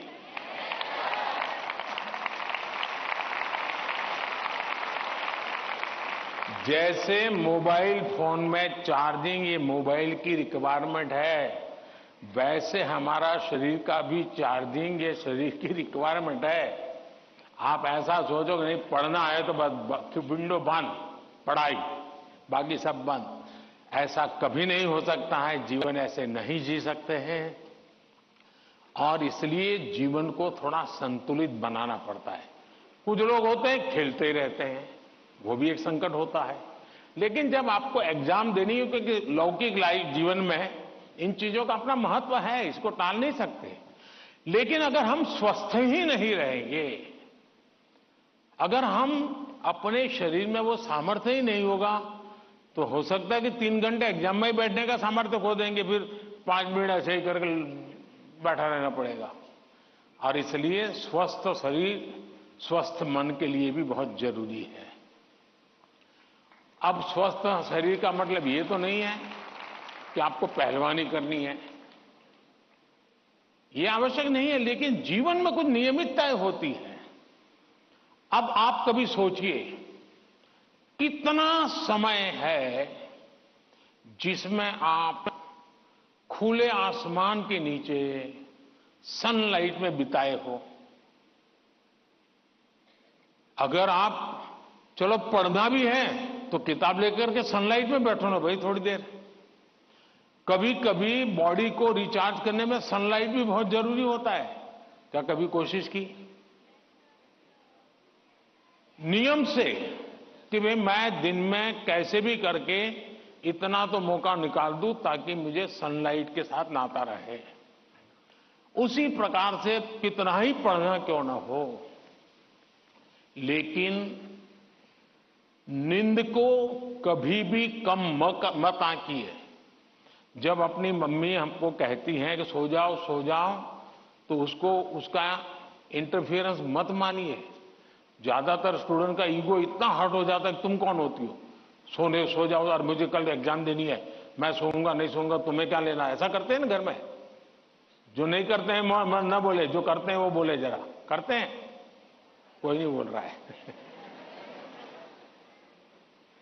लेकिन ये पक्का है कि नींद के विषय में भी अगर एक बार रील पर चढ़ गए, एक के बाद एक रील देखते ही गए, छुपाना चाहते हो ना? कितना समय बीत गया पता नहीं, कितनी नींद खराब हो गई पता नहीं। क्या निकाला, पहला रील देखा था, याद करो जरा, याद भी नहीं है, ऐसे ही देख रहे हैं। ऐसे हम नींद को बहुत कम आंकते हैं। आज आधुनिक हेल्थ साइंस जो है वो नींद को बहुत तवज्जो देता है। आप आवश्यक नींद लेते हैं कि नहीं लेते हैं, वो आपके स्वास्थ्य पर बहुत बड़ा महत्वपूर्ण है। आपको उस पर ध्यान केंद्रित करना चाहिए। इसका मतलब ये भी नहीं कि बस एग्जाम तो आती रहेगी। मोदी जी को मिला था, उसने कहा है सो जाओ। अभी यहां आर्टिस्टिक बोर्ड बनाओ और घर में घुसते ही लिखो सो जाओ, मम्मी पापा को दिखा दो सो जाओ। ऐसा तो नहीं करेंगे ना। कम नींद स्वास्थ्य के लिए अनुचित है। कुछ अपवाद लोग होते हैं जिनको उन्होंने अपने एक ऐसे स्टेज पर बॉडी को ले गए हैं, उनको शायद उससे बाहर होंगे। सामान्य मानवीय के जीवन के लिए अनुचित है। आप कोशिश कीजिए कि आपकी रिक्वायर जितनी भी नींद है वो आप पूरी लेते हैं, और ये भी देखिए कि साउंड स्लीप है कि नहीं। बहुत गहरी नींद होनी चाहिए। आप हैरान हो जाएंगे, ये जो टीचर बैठे हैं ना, बड़ी आयु के टीचर, ये सुनकर के जरूर चौंक जाएंगे। आज भी मैं इतना सारा मेरे पास काम है ना, आप लोगों जितना नहीं है।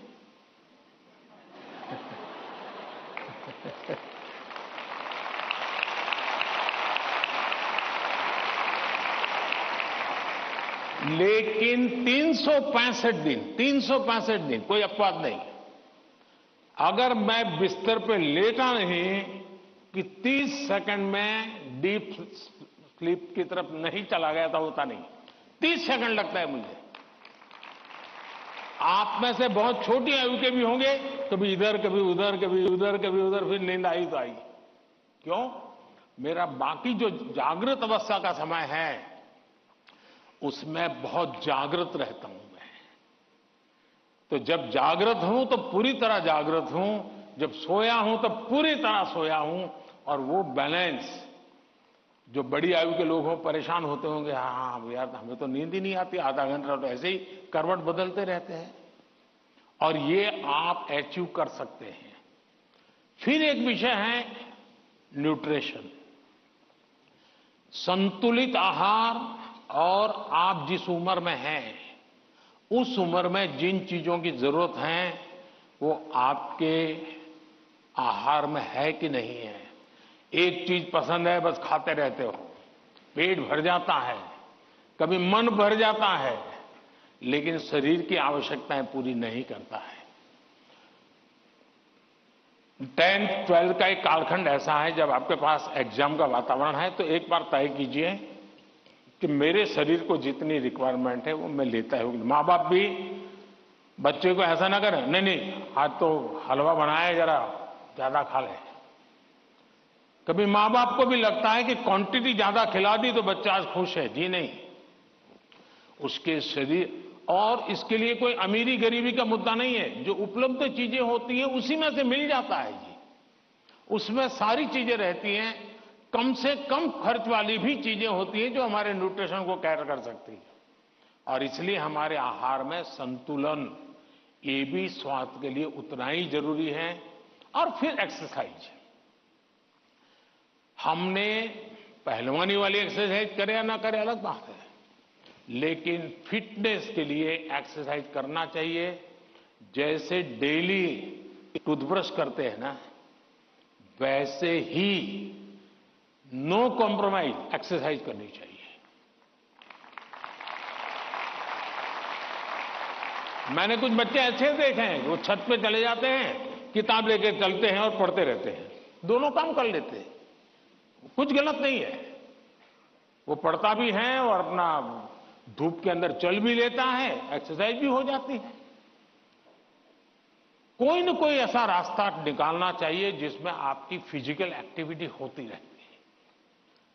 5 minute 10 minute dedicated physical activity करनी ही चाहिए। ज्यादा कर सकते तो अच्छी बात है। अगर इन चीजों को सहज रूप से आप लाएंगे, एग्जाम के तनाव के बीच सब कुछ इधर करेंगे वो नहीं करेंगे तो नहीं चलेगा। संतुलित करिए, आपको बहुत फायदा होगा। धन्यवाद।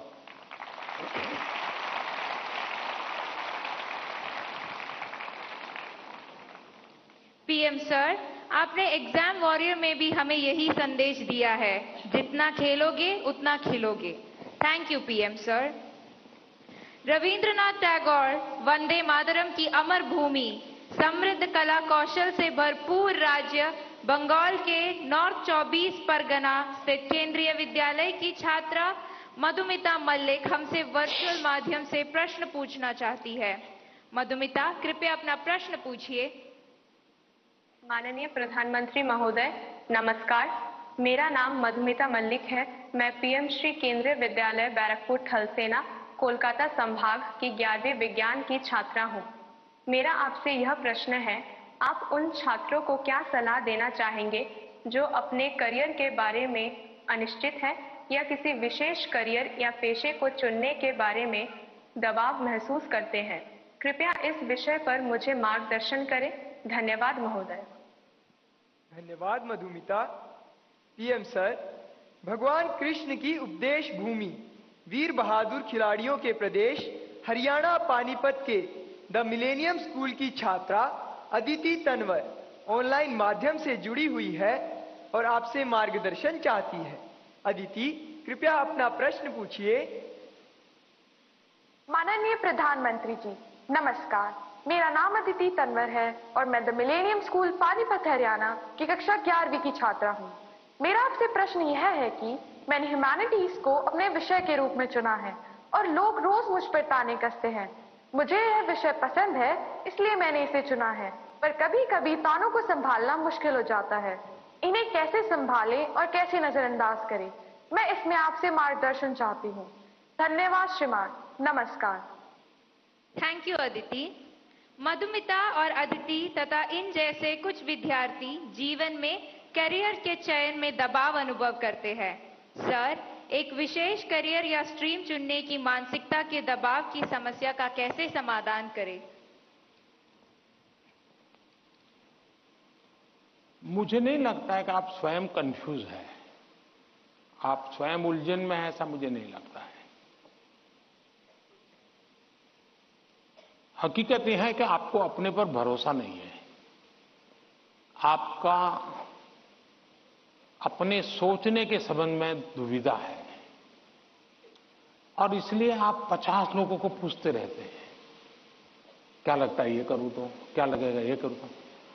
आप खुद को जानते नहीं हैं और उसके कारण आप किसी के एडवाइस पर डिपेंडेंट रहते हो और जो व्यक्ति ज्यादा अच्छा लगता है आपको और जो एडवाइस आपको सबसे सरल लगती है, आप उसी को एडॉप्ट कर लेते हो। अब जैसे मैंने कहा कि खेलो, और बहुत कुछ होंगे जो आजकल बोर्ड लेकर के घर जाएंगे। मोदी जी ने कहा है खेलो खिलो, खेलो खिलो, अब मैं पढ़ूंगा नहीं बस। क्यों? उसने अपनी चीज पसंद कर ली है। मैं समझता हूं कि सबसे बुरी जो स्थिति है ना, वो कंफ्यूजन है।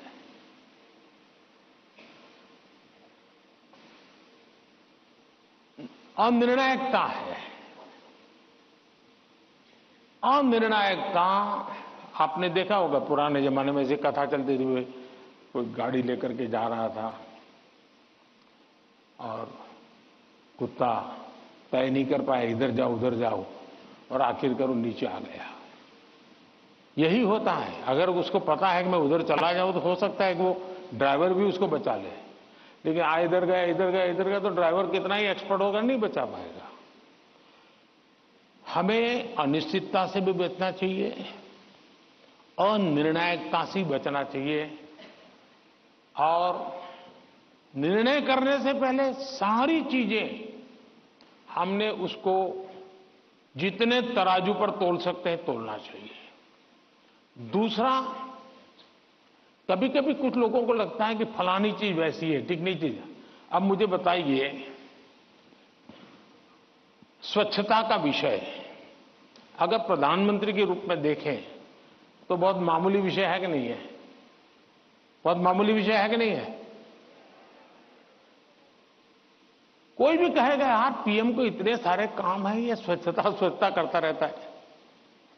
लेकिन जब मैंने उसके अंदर अपना मन लगा दिया, हर बार मैंने उसको अपना एक महत्व का साधन बना दिया, आज स्वच्छता देश का प्राइम एजेंडा बन गया कि नहीं बन गया? बीच इस सभागार में मौजूद हैं और अपना प्रश्न पूछना चाहती हैं। दीबश्री, कृपया अपना प्रश्न पूछिए। नमस्ते, वणक्कम ऑनरेबल प्राइम मिनिस्टर सर। वणक्कम वणक्कम। My name is Deepasri. I'm coming from Government Higher Secondary School, Sedrapat, Pucheri. My question is, how can we build our trust in parents that we are working hard? Thank you, sir. धन्यवाद दीबश्री। प्रधानमंत्री जी, हम माता पिता को कैसे विश्वास दिलाएं कि हम मेहनत कर रहे हैं, इस विषय पर दीबश्री आपसे मार्गदर्शन चाहती हैं।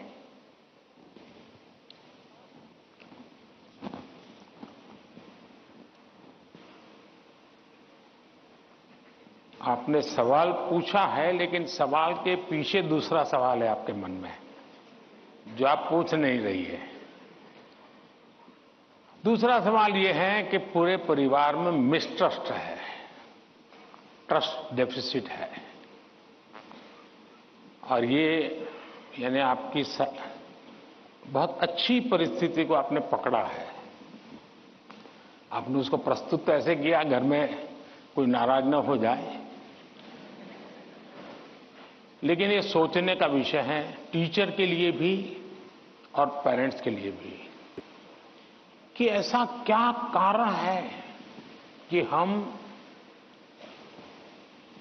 ट्रस्ट डेफिसिट पारिवारिक जीवन में अनुभव कर रहे हैं। अगर पारिवारिक जीवन में भी हम ट्रस्ट डेफिसिट अनुभव करते हैं तो ये बहुत ही चिंता का विषय है। और ये ट्रस्ट डेफिसिट अचानक नहीं होती है, एक लंबे कालखंड से गुजर करके निकलती है। और इसलिए हर पेरेंट्स को, हर टीचर को, हर स्टूडेंट्स को बहुत ही बारीकी से अपने आचरण को एनालाइज करते रहना चाहिए। आखिरकार माँ बाप मेरी बात में भरोसा क्यों नहीं करते? कहीं न कहीं तो ऐसी बातें हुई होगी जिसके कारण उनका ये मन बन गया होगा। कभी आपने कहा होगा कि मैं अपनी सहेली को मिलने जा रही हूं, और माँ बाप ने अगर बाद में पता चला कि आप तो उस दिन उसके यहां गई नहीं थी, तो ट्रस्ट डेफिसिट शुरू हो जाते। यार उसने तो कहा था वहां जाऊंगा, लेकिन मान लीजिए वहां गए नहीं, लेकिन आकर के कह दिया कि मैंने तय किया था उनके यहां जाऊंगा, लेकिन रास्ते में मेरा मन बदल गया तो मैं वहां चला गई थी। तो कभी भी ये ट्रस्ट डेफिसिट की स्थिति पैदा नहीं होगी। और एक विद्यार्थी के नाते हमें जरूर ऐसा सोचना चाहिए कि कहीं ऐसा तो नहीं है कि मैंने कहा था मम्मी आप सो जाओ, चिंता मत कीजिए, मैं तो पढ़ लूंगा, और मम्मी चुपके से देखती और मैं सो रहा हूं, तो फिर ट्रस्ट डेफिसिट हो जाएगा। ये तो कह रहा था मैं पढ़ूंगा, लेकिन पढ़ नहीं रहा है, सोया पड़ा है। आप कहते थे कि मां मैं अब एक सप्ताह तक मोबाइल को हाथ नहीं लगाऊंगा, लेकिन छुपके से दिख रहा है मां को घर है, तो फिर ट्रस्ट डेफिसिट पैदा हो जाती है। क्या आप जो कहते हैं उसको सचमुच में पालन करते हैं क्या? अगर आप पालन करते हैं तो मैं नहीं मानता हूं कि पेरेंट्स को या टीचर्स को इस प्रकार की ट्रस्ट डेफिसिट की स्थिति पैदा होगी, आपके प्रति अविश्वास का कारण बनेगा। उसी प्रकार से मां बाप को भी सोचना चाहिए। कुछ मां बाप को ऐसी आदत होती है, जैसे मान लीजिए किसी मां बाप ने, मां ने बहुत बढ़िया खाना बनाया है और बेटा आया, किसी न किसी कारण से उसका खाने का मन नहीं है, लेकिन बहुत कम खाया, तो मां क्या कहेगी? जरूर कहीं खा करके आए होंगे, जरूर किसी के घर में पेट में भर करके आए होंगे, तो फिर उसको चोट पहुंचती है, फिर वो सच बोलता नहीं है। फिर मां को ठीक रखने के लिए ठीक है चलो अच्छा लगे बुरा लगे मैं जितना मुंह में पोस्ट ऑफिस में डालता हूं डाल दूंगा। ये ट्रस्ट डेफिसिट पैदा हो जाता है। हर घर के अंदर ये अनुभव आता होगा। आपको माताजी ने पिताजी ने मानो आपको पैसे दिए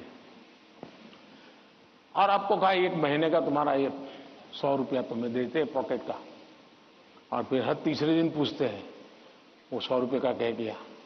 अरे भाई तुमने 30 दिन के लिए दिया है ना, दूसरा मांगने तो आया नहीं तुम्हारे पास, तो भरोसा करो ना। अगर भरोसा नहीं तो नहीं देना था। ज्यादातर मां बाप के केस में ऐसा होता है, रोज पूछते हैं अच्छा वो 100 रुपया, हाँ कोई ये तो पूछ सकता है, पूछने का तरीका होता है। कोई कहे बेटा उस दिन पैसे नहीं थे तुम्हें 100 ही रुपये दिए थे, तुम चिंता मत करना जरूरत पड़े तो कह देना। तो उस बेटे को लगे नहीं मेरे माता पिता ने मुझे 100 रुपया, देखो आपकी पसंद की बात आई तो ताली बजाते हो आप लोग।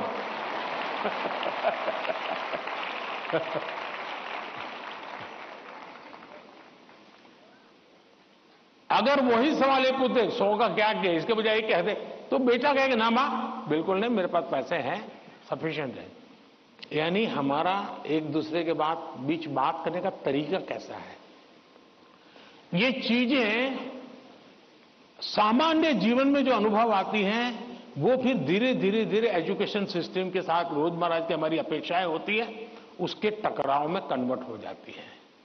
फिर कहा मार्क क्यों नहीं आए, बस तुम पढ़ते ही होंगे, ध्यान देते ही नहीं होंगे, क्लास में बैठते नहीं होंगे, अपने दोस्तों के साथ गप्पे मारते होंगे, हो सकता है वो पैसे हैं सिनेमा देखने चले गए होंगे, मोबाइल फोन पर रील देखते होंगे। फिर वो कुछ न कुछ कहना शुरू हो जाता है, फिर दूरी बढ़ जाती है। पहले ट्रस्ट खत्म हो जाता है, फिर दूरी बढ़ जाती है, और ये दूरी कभी कभी बच्चों को डिप्रेशन की तरफ धकेल देती है। और इसलिए मां बाप के लिए बहुत आवश्यक है, उसी प्रकार से टीचर्स ने भी बच्चों के साथ इतना खुलापन रखना चाहिए, सहज रूप से अपनी बात कह सके। अगर उसको कोई सवाल समझ में नहीं आया तो कोई टीचर हड़का देगा, तुझे कुछ समझ नहीं आने वाला तो बाकियों को विद्यार्थियों का टाइम खराब मत करो बैठ जाओ। कभी कभी क्या करते हैं टीचर भी, जो 4-5 होनहार बच्चे होते हैं ना उनको वो बहुत प्रिय लगते हैं, उनसे उनका मन लग जाता है।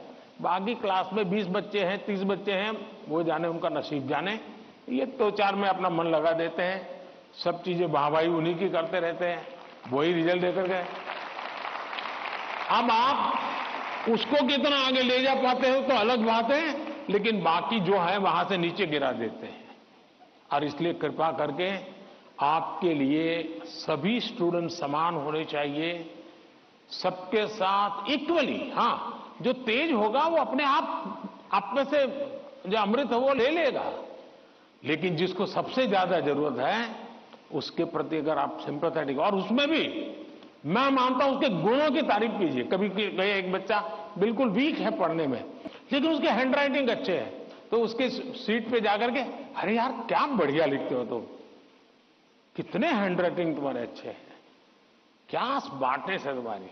कभी ऐसा एक डल विद्यार्थी है, अरे यार तेरा कपड़ा बहुत शर्ट बहुत अच्छा है, उसके अंदर कॉन्फिडेंस बिल्डअप होगा, वो आपके साथ खुलने लग जाएगा, वो आपसे बातें करने लगेगा कि ये साहब के प्रति मेरे प्रति उनका ध्यान है। अगर ये सहज वातावरण बन जाएगा तो मैं नहीं मानता हूं कि, लेकिन ये विद्यार्थियों का भी उतना ही दायित्व है, हमें आत्मचिंतन करना चाहिए कि मेरी ऐसी कौन सी बातें थी जिसने मेरे घर के लोगों का मुझ पर से भरोसा उठ गया। ये किसी भी हालत में हमारे आचरण से हमारे परिवार के, हमारे टीचर का हम पे भरोसा उठना नहीं चाहिए। हमसे कुछ नहीं हुआ तो कहना चाहिए। दूसरा मुझे लगता है कि परिवार में एक प्रयोग कर सकते हैं। मान लीजिए आपका बेटे या बेटी के 5 दोस्त हैं, तय कीजिए कि महीने में एक बार 2 घंटे वो पांचों परिवार किसी एक परिवार में एकत्र होंगे, दूसरे महीने दूसरे परिवार में बिल्कुल गेट टुगेदर करेंगे और उसमें बच्चे बूढ़े सम हो गए। ऐसा नहीं कि 2 लोगों को घर छोड़ के आ जाएंगे। 80 साल के माँ बाप भी अगर फिजिकली फिट आ सकते हैं, उनको भी लेके आइए और फिर तय कीजिए कि आज वो तो तीसरे नंबर का दोस्त है, उसकी माताजी एक कोई पॉजिटिव बुक पढ़ करके उसकी कथा सुनाएगी।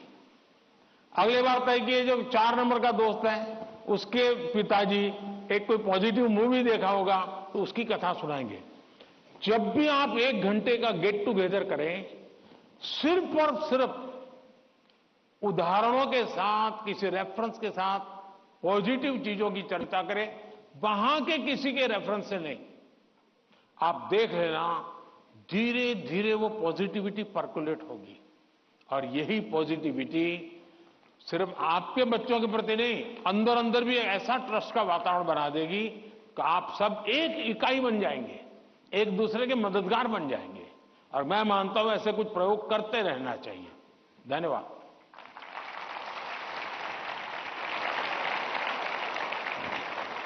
पीएम सर, परिवार में विश्वास महत्वपूर्ण है। आपका यह संदेश हमारे घरों में खुशियां लाएगा।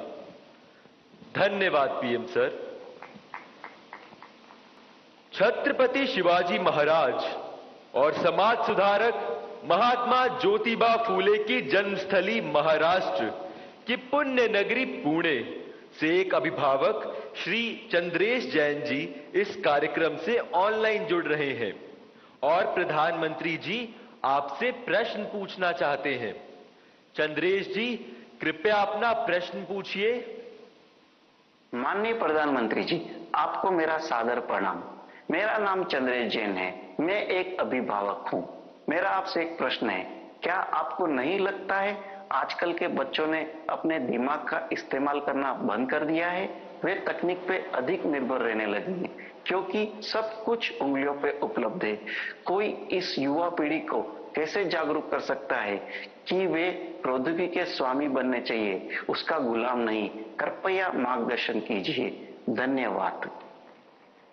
थैंक यू चंद्रेश जी। आदिवासी जनजाति के लोक नायक, स्वतंत्रता सेनानी बिरसा मुंडा की जन्मभूमि झारखंड के रामगढ़ जिले से एक अभिभावक श्रीमती पूजा श्रीवास्तव जी ऑनलाइन माध्यम से इस कार्यक्रम से जुड़ी हुई है और प्रधानमंत्री जी आपसे प्रश्न पूछकर अपनी शंका का समाधान चाहती है। Puja, please ask your question. Namaskar, Honorable Prime Minister Sir. My name is Kumari Pooja Srivastav. I am a parent of Priyanshi Srivastav studying in Sri Guru Nanak Public School, Ramgarh, Jharkhand. Sir, I want to ask that how I can manage my daughter's studies with using social media platform like Instagram, Snapchat, Twitter. Please guide me on this. Thank you, sir.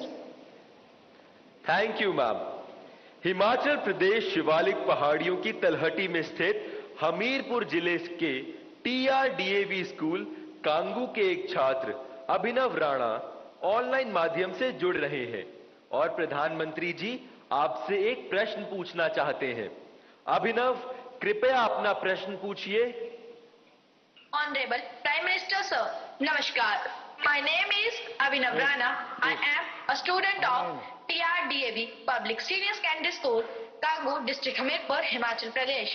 Sir, my question is, how can we educate and encourage students to manage exam stress effectively while also harnessing the benefits of mobile technology as a tool for learning rather than letting it become a distraction during crucial study periods? Thank you, sir. Thank you अभिनव।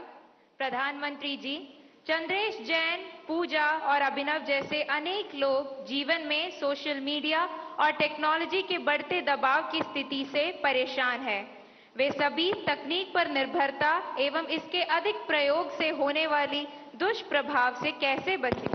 कृपया इस विषय में उचित परामर्श प्रदान कीजिए। देखिए, हमारे यहाँ शास्त्रों में भी कहा गया है और सहज जीवन में भी कहा गया, किसी भी चीज का अति किसी का भला नहीं करता है। हर चीज उसका एक मानदंड होना चाहिए, उसके आधार पर होता है। अगर मान लीजिए मां ने बहुत बढ़िया खाना बनाया है, न्यूट्रिशन की दृष्टि से रिच है, टेस्ट आपकी पसंद का है, समय भी खाने का है, लेकिन बस खा रहे हैं, खा रहे हैं, खा रहे हैं, मां परोसती जा रही है। क्या ये संभव है? क्या संभव है? क्या कभी कभी तो आप मां को कहो, नहीं मां बस बहुत हो गया, अब नहीं खा सकता हूं, करते हो कि नहीं करते हो? अपनी प्रिय खाना था, हर प्रकार से न्यूट्रिशन वैल्यू वाला था, वो समय भी ऐसा था, खाने का वक्त था, फिर भी एक स्टेज आ जाता है जब वो खाना आपके लिए तकलीफ कर सकता है, वॉमिटिंग करवाएगा, हेल्थ खराब कर देगा। आपका कितना ही प्रिय खाना आपको रुकना पड़ेगा। रुकना पड़ता कि नहीं रुकना पड़ता? वैसे ही मोबाइल के ऊपर कितना ही प्रिय चीजें, कितनी ही चीजें आती हो, लेकिन कुछ तो समय तय करना पड़ेगा। अगर आप, मैंने देखा है आजकल बहुत से लोगों को जब भी देखो लगे पड़े हैं। आपने देखा होगा, मेरे हाथ में कभी, बहुत रेयर केस में कभी मोबाइल फोन मेरे हाथ में होता है, क्योंकि मुझे मालूम है कि मेरे समय का मुझे सर्वाधिक उपयोग क्या करना है। जबकि मैं ये भी मानता हूं कि इंफॉर्मेशन के लिए मेरे लिए एक बहुत आवश्यक साधन भी है, लेकिन उसका कैसे उपयोग करना, कितना करना, इसका मुझे विवेक होना चाहिए। और ये दोनों जो पेरेंट्स की चिंता है वो इन दो की नहीं है, हर पेरेंट्स की चिंता है। शायद ही कोई अपवाद होगा। जो मां बाप खुद भी दिन भर मोबाइल में अटके रहते होंगे ना, वो भी चाहते होंगे कि बेटा इससे बचे। और आपने देखा होगा, सबसे बड़ी बात, आपके जीवन को बहुत कुंठित कर देता है जी। अगर आप परिवार में देखोगे तो घर के 4 लोग 4 कोने में बैठे हैं और एक दूसरे को मैसेज फॉरवर्ड करते हैं, उठ करके मोबाइल नहीं दिखाते कि देख मैंने ये आया तुम देखो। क्यों? सीक्रेसी। ये इसके कारण एक बहुत बड़ा अविश्वास पैदा करने में ये भी एक साधन बन गया आजकल। अगर मां ने मोबाइल फोन को हाथ लगा दिया, बस आ गया घर में तूफान। तुम कौन होती मेरे मोबाइल को हाथ लगाने वाली? यही हो जाता है। मैं समझता हूं कि परिवार में कुछ नियम होने, जैसे खाना खाते समय डाइनिंग टेबल पर कोई इलेक्ट्रॉनिक गैजेट नहीं होगा, मतलब नहीं होगा। सब लोग खाना खाते समय गप्पे मारेंगे, बातें करेंगे, खाना खाएंगे। ये हम डिसिप्लिन फॉलो कर सकते हैं। घर के अंदर मैंने पहले भी कहा है या दोबारा कहता हूं, नो गैजेट जोन, कि भाई ये कमरे में कोई गैजेट की एंट्री नहीं, हम बैठेंगे, बातें करेंगे, गप्पे मारेंगे। परिवार के अंदर वो ऊष्मा का वातावरण उसके लिए जरूरी है। तीसरा, हम हमारे खुद के लिए भी अब टेक्नोलॉजी से हम बच नहीं सकते हैं।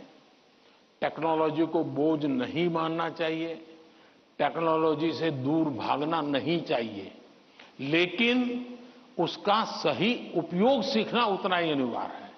अगर आप टेक्नोलॉजी से परिचित हैं, आपके माता पिता को पूरा नॉलेज नहीं है, सबसे पहला आपका काम है आज मोबाइल पर क्या क्या अवेलेबल है उनसे चर्चा कीजिए, उनको एजुकेट कीजिए और उनको विश्वास में लीजिए कि देखिए मैथ्स में मुझे ये चीजें यहां मिलती हैं, केमिस्ट्री में मुझे ये मिलती हैं, हिस्ट्री में ये मिलती हैं, और मैं इसको देखता हूं, आप भी देखिए। तो वो भी थोड़ी रुचि लेंगे। वरना क्या होगा, हर बार उनको लगता होगा कि मोबाइल मतलब ये दोस्तों के साथ चिपका हुआ है, मोबाइल मतलब रील देख रहा है। अगर उसको पता चले कि भाई इसमें ये पार्ट है, इसका मतलब ये नहीं कि माँ बाप को मूर्ख बनाने के लिए बढ़िया चीज दिखा दे और फिर दूसरा करे। ऐसा नहीं हो सकता है। हमने पूरे परिवार में पता होना चाहिए क्या चल रहा है।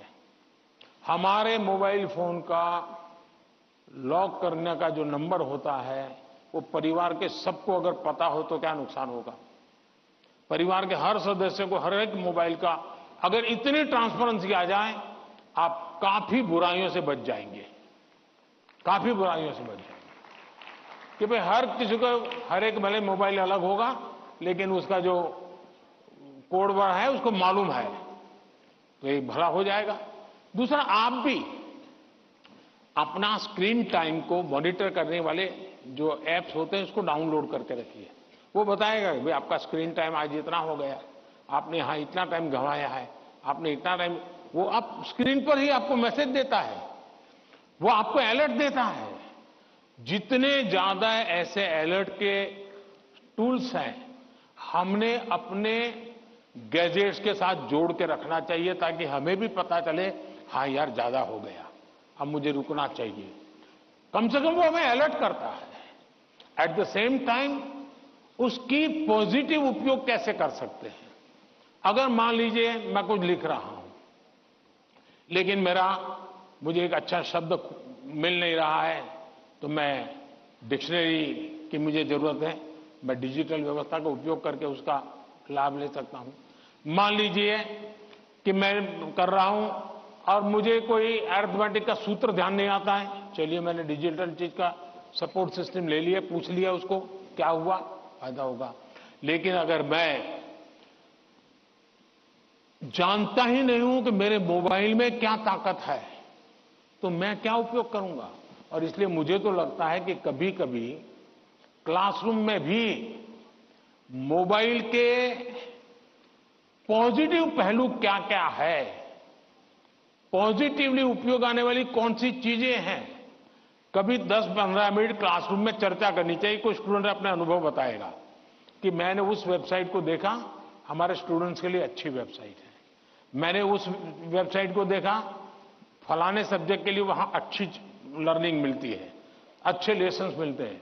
मान लीजिए टूर जा रही है कहीं पर, टूर प्रोग्राम हमारे पास है और बच्चे जा रहे हैं कि चलो भाई हम जैसलमेर जा रहे हैं, सबको कहा जाए जरा ऑनलाइन जाओ भाई, जैसलमेर का पूरा प्रोजेक्ट रिपोर्ट बनाओ, तो उसका पॉजिटिव उपयोग करने की आदत डालनी चाहिए। उसको लगना चाहिए कि तुम्हारी मदद में बहुत सी सारी व्यवस्थाएं उपलब्ध हैं, तुम इसका उपयोग करो। जितना ज्यादा सकारात्मकता से आप उपयोग करोगे, उतना आपको लाभ होगा। और मेरा आग्रह रहेगा कि हमने उससे दूर भी नहीं भागना है, लेकिन हमने हर चीज का विवेक से और पूरे परिवार में ट्रांसपेरेंसी से, जितनी ज्यादा ट्रांसपेरेंसी आएगी, ऐसे चुप चुप करके देखना पड़ेगा मतलब कुछ गड़बड़ है। जितनी ट्रांसपेरेंसी आएगी उतना लाभ ज्यादा होगा। बहुत बहुत धन्यवाद।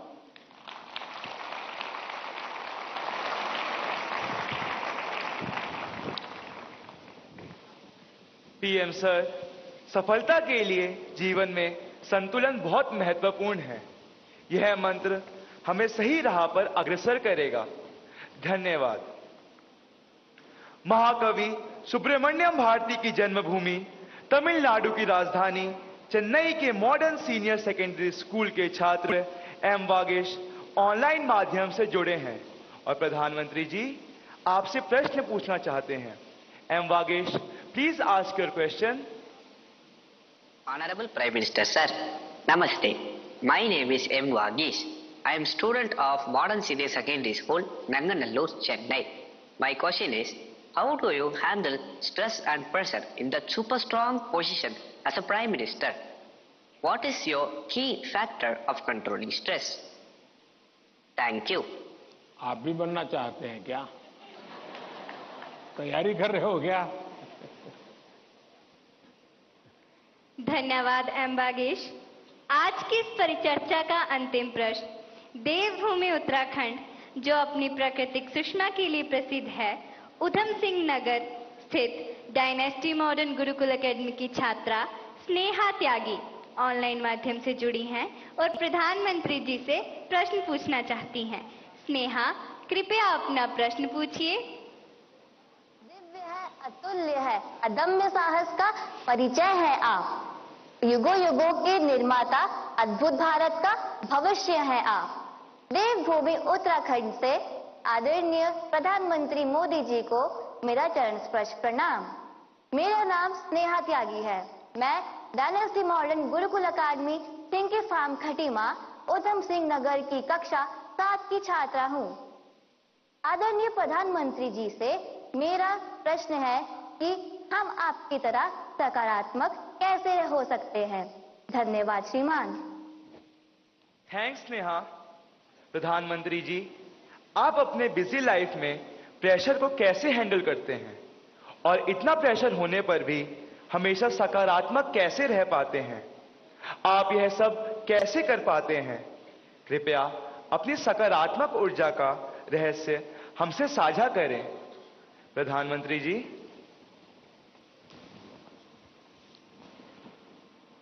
इसके कई जवाब हो सकते हैं। एक तो मुझे अच्छा लगा कि आपको पता है कि प्रधानमंत्री को कितना प्रेशर झेलना पड़ता है।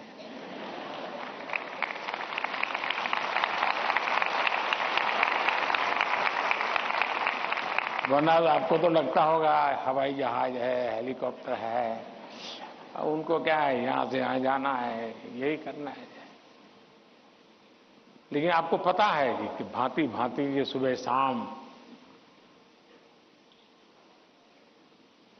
दरअसल हरेक के जीवन में अपनी स्थिति से अतिरिक्त ऐसी बहुत सी चीजें होती हैं जिसको उसे मैनेज करना पड़ता है। जो उसने सोचा नहीं वैसी चीजें व्यक्तिगत जीवन में भी आ जाती है, परिवार जीवन में आ जाती है। अब फिर उसे भी संभालना पड़ता है। अब एक नेचर ऐसा होता है कि भाई बहुत बड़ी आंधी आई है, चलो कुछ पल बैठ जाएं, निकल जाने दो। कुछ संकट आया है, नीची मुंडी करो यार, समय जाएगा। शायद ऐसे लोग जीवन में कुछ अचीव नहीं कर सकते।